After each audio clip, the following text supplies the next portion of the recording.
Pour cette année-ci, bien évidemment, on a retenu 3 thématiques. Il s'agit de migration et genre, migration et climat, mais également migration et gestion de données.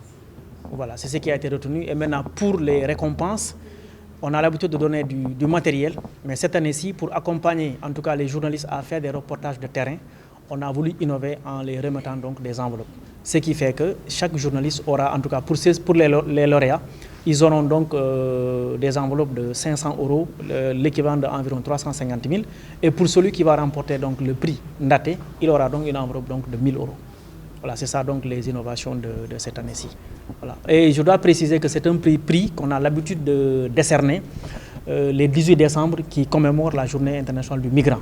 Cette année-ci, pour les raisons de la Coupe du Monde, qui sera célébrée donc le 18 décembre, on a décidé en tout cas de reporter ça au 24 décembre et ce sera donc au cours d'une activité dînatoire que le prix donc sera remis, bien évidemment avec les familles et proches de Ndaté.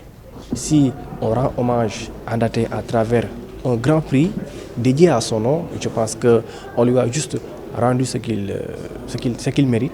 Parce que l'AJMS aussi, Ndaté faisait partie de cette association, étant donné aussi qu'il était le président de l'association de la presse culturelle du Sénégal. J'espère qu'ils ont rendu à César ce qui appartient à César. Et l'association de la presse culturelle du Sénégal aussi sera au cœur de l'événement pour participer activement à la réussite totale de cet événement qui rend hommage à notre feu président Ndaté Diop.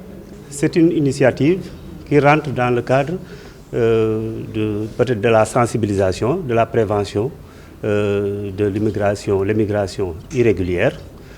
Il y a de cela une semaine, on était dans un hôtel de la place pour parler de la stratégie nationale de lutte contre l'immigration irrégulière. Et il a été fait mention des tracasseries, sinon du manque de données fiables sur la migration. Et le SILEC compte mettre en place une plateforme de gestion des données migratoires.